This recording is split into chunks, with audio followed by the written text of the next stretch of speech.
Some people think of organized labor in association with picketing during strikes and with violence.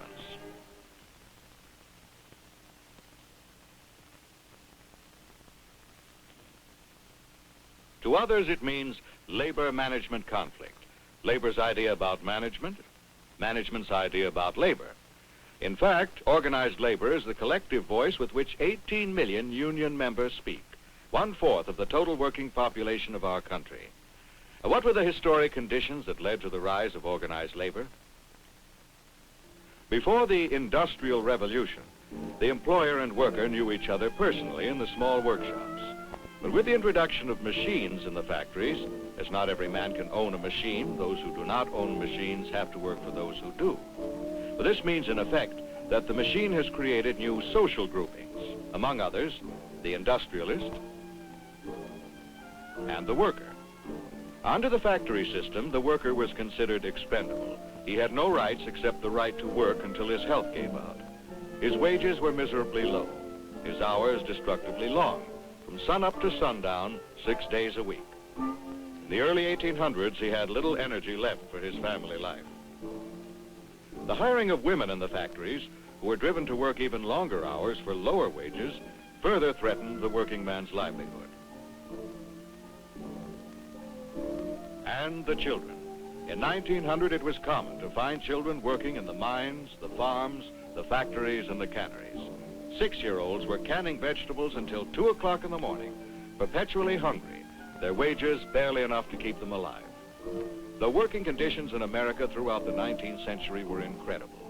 Many factories were dark, filthy, and unhygienic. Machines often death traps without safety devices.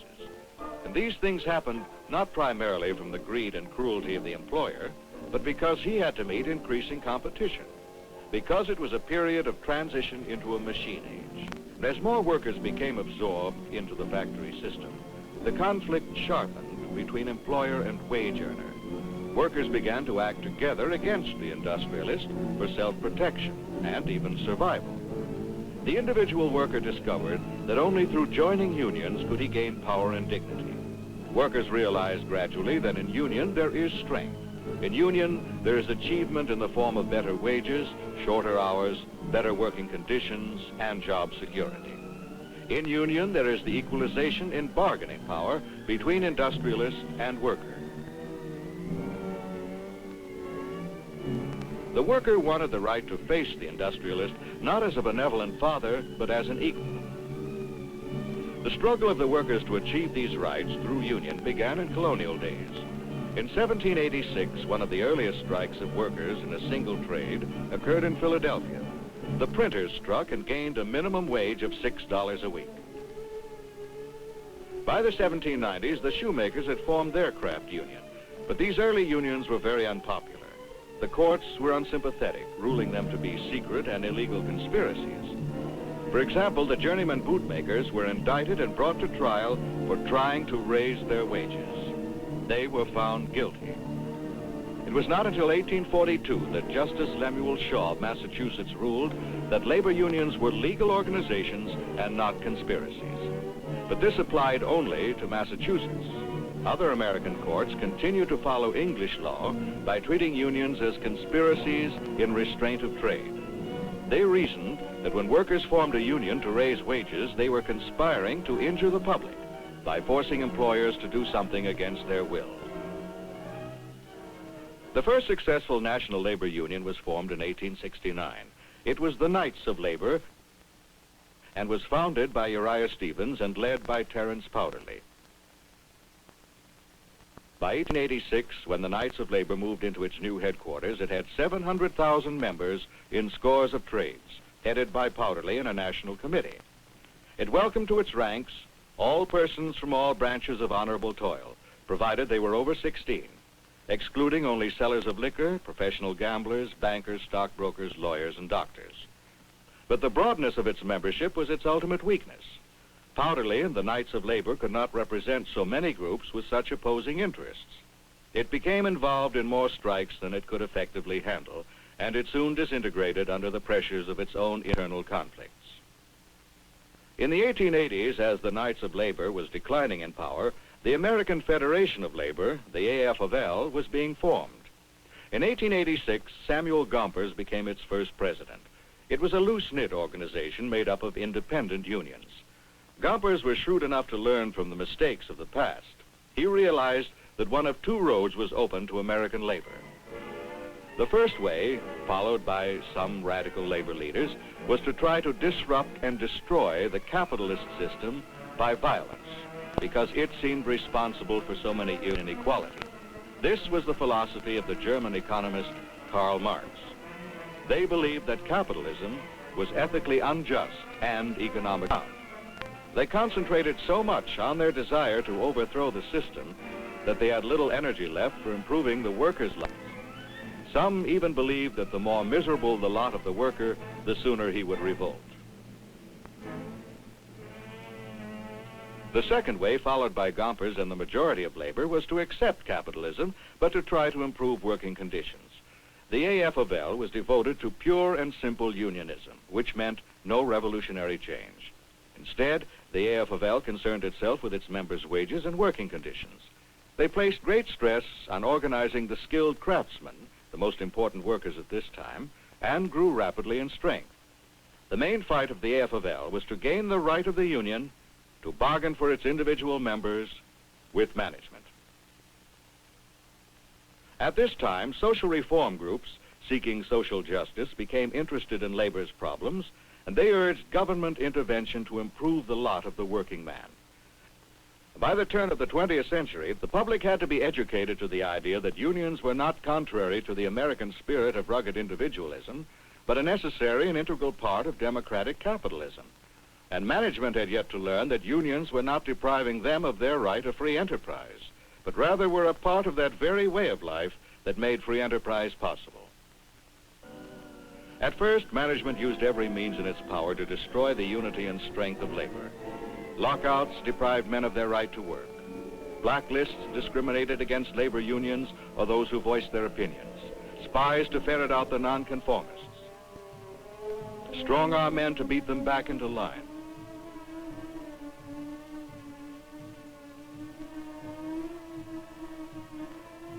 Management fought legal battles in the courts, having some unions fined, the leaders imprisoned. Labor fought back. Then in 1914, the Clayton Antitrust Act gave labor one of its greatest victories. Congress declared that human labor is not a commodity or article of commerce, and that organized labor is a legal American institution. The 1930s marked another turning point in American labor history. The administration of Franklin Delano Roosevelt recognized labor's important position, and Congress passed the National Labor Relations Act of 1935, called the Magna Carta of Labor. This act guaranteed labor's right to organize and to choose by secret ballot which union would bargain for them. Labor's rights were to be elaborately guarded by the National Labor Relations Board. The stage was set for organized labor's phenomenal growth. But the craft unions, major groups in the AF-of-L, were exclusively for the skilled workers. They were not open to those thousands of unskilled and semi-skilled in the expanding automotive, steel, rubber, and other heavy industries. These men posed an acute problem for the AF-of-L. In the 1930s, millions of workers were looking for union representation. Bitter dissension arose as to how to organize these men. Many AF-of-L members feared that by opening their own ranks to thousands of unskilled workers like these, they might lose their own jobs. This difference of opinion led to a split. By 1938, the Congress of Industrial Organizations, known as the CIO, was formed under the leadership of John L. Lewis of the United Mine Workers and Sidney Hillman of the Amalgamated Clothing Workers. For the next 20 years, the CIO fought its battles independently. But this is a century of mergers. Business was now consolidating, labor likewise. With the emergence of new leaders such as George Meany, former president of the AF-of-L, here on the left, and Walter Reuther, former president of the CIO, on the right, the AF-of-L and CIO combined in 1955 to form the greatest labor organization in American history, the AFL-CIO. But this merger has not eliminated all of labor's problems. It has two internal enemies, racketeers and communists. Today, communists are puppets of Soviet policy. They publish books and pamphlets which follow the Soviet line. A major goal of the Communist Party has been to infiltrate and control the American labor movement. They have not been successful, although they did manage to control a small number of unions. Labor's second enemy is racketeering. Originally, to intimidate labor, some cruel and short-sighted managements hired strong-arm men to beat up labor leaders and break strikes. Labor, equally short-sighted but with some justification, felt that to survive, it must meet force with force. It employed thugs of its own. Later, some gangsters became union leaders who could be bought off for a price. Many employers tolerated and collaborated with the racketeers, finding it less costly to pay off the racketeer than to bargain legitimately with an honest union. From time to time, congressional committees such as this Senate Select Subcommittee on Improper Activities in Labor or Management have investigated these abuses. Here's the committee's attorney questioning Teamster Union leader Jim Hoffa about his gangster associations. Did you ever talk with him at that time? Yes, About what? I think general conversation. Well, what about? I just don't. Recollect? I don't recollect, but tell you why. I was in New York to appear in front of the grand jury. A lot of things on my mind. Since then, I've had a lot of things on my mind, and I don't recollect what I talked about to him. I don't think it was important. What hotel was it? I can't tell you, sir. Did he go up in the elevator with you?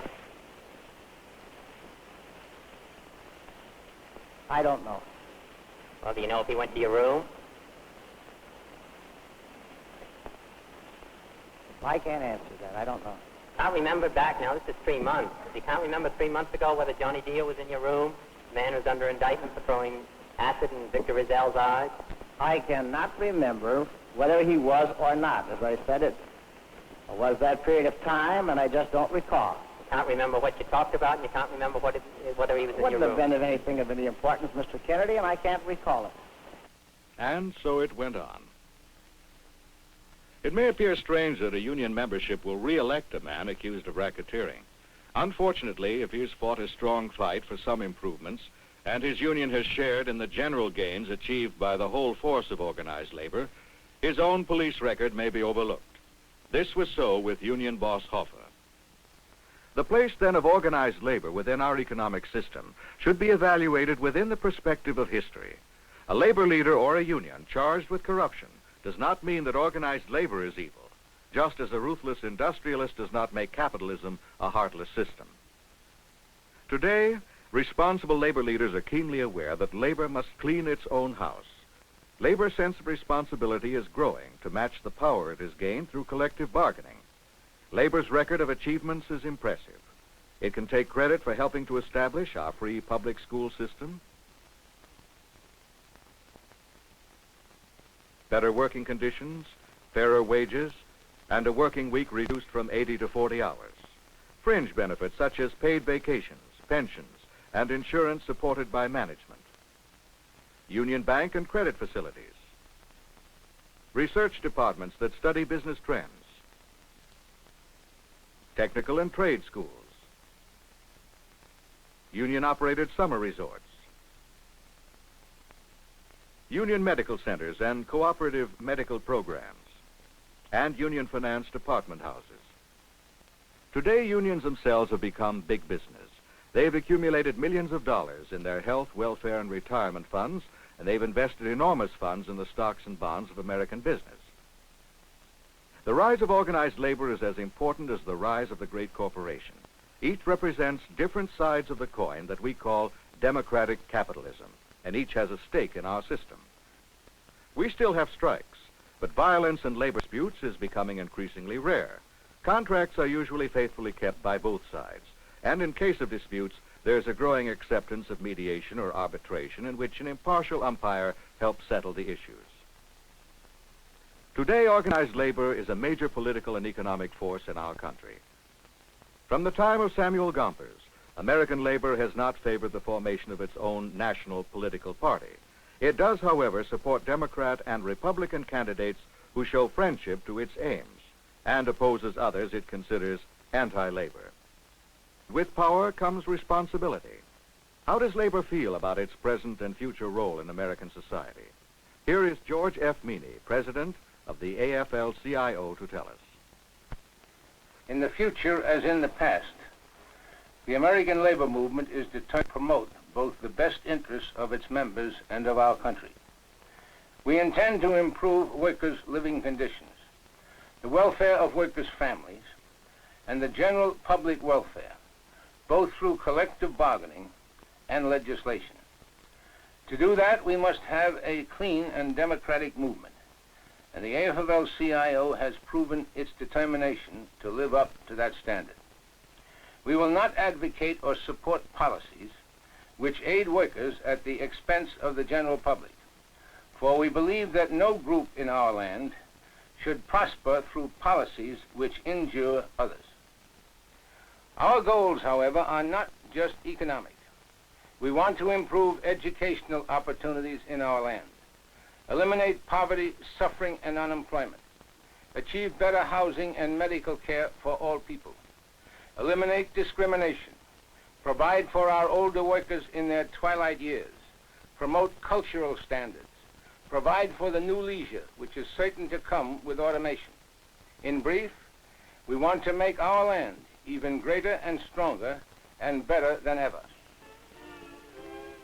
The American people and its government will be watching to see if organized labor uses its great power in the best interests of both its members and the general public. What happens is important to us all.